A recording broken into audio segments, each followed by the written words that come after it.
Neutral से सवाल पूछता हूं, आपकी जिम्मेदारी है कि आपको सबसे ज्यादा इस वक्त पावर आपके पास है।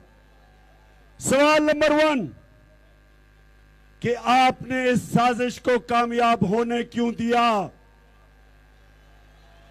सवाल दूसरा कि जब आपको पता था कि इन चोरों को लाए हमारे ऊपर मुसल्लत किया जा रहा है, आपको पता था कि इन सारों के ऊपर करप्शन के केसेस हैं, आपको पता था 30 साल से ये लोग मुल्क लूट रहे हैं, बल्कि न्यूट्रल्स के पास तो रिकॉर्ड था सारा, आईएसआई के पास तो इनकी किताबें इनकी चोरी की।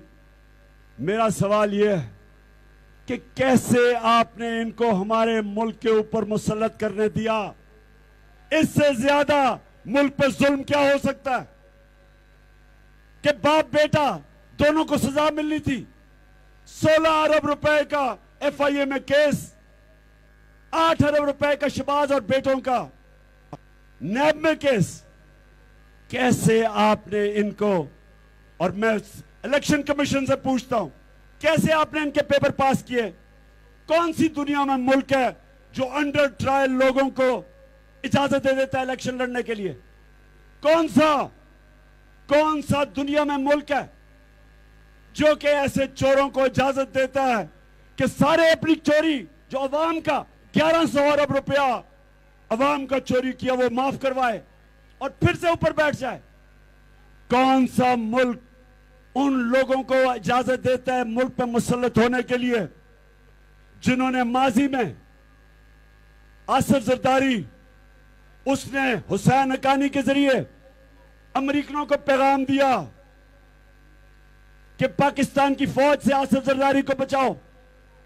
उधर नरेंद्र मोदी के पैर पकड़ लिए नवाज शरीफ ने कि मैं छुप छुप के मिल रहा हूं, कहीं मेरी फौज को ना पता चल जाए। बरकत दत्त किताब में लिखती है कि काठमांडू में छुप छुप के अपनी फौज से नवाज शरीफ नरेंद्र मोदी को मिल रहा था। मोदी पाकिस्तान की आर्मी चीफ को सबसे बड़ा दहशतगर्द कहता था और नवाज शरीफ उसको शादियों में बुलाता था। तो उन लोगों को कैसे, जो हमारे लोग जिनका काम, न्यूट्रल्स का काम मुल्क का दिफा है, उन लोगों को लेके आए जिधर सबसे ज्यादा खुशियां इसराइल में हुई, उसके बाद हिंदुस्तान में खुशी बनी जब मेरी गवर्नमेंट गई। कैसे इजाजत उन लोगों को दी जो पाकिस्तान के दुश्मन खुद खुश हो।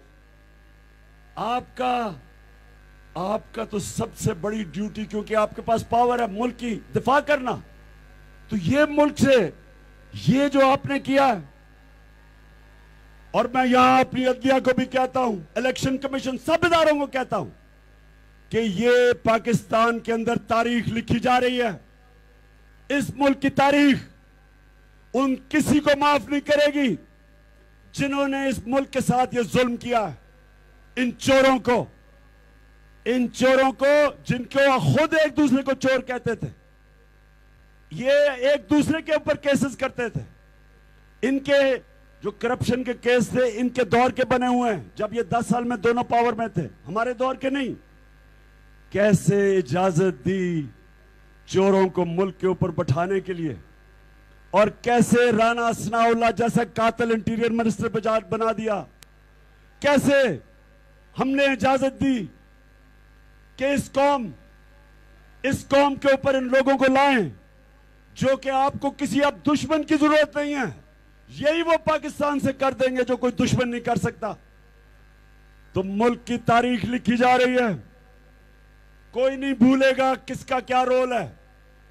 और अगर मेरे ऊपर आर्टिकल 6 लगा दिया तो मुझे मौका मिल जाएगा सारा बताने के लिए कि किसने इस मुल्क से किस किस्म की गद्दारी की। मौका मुझे दे दें। पाकिस्तान जिंदाबाद।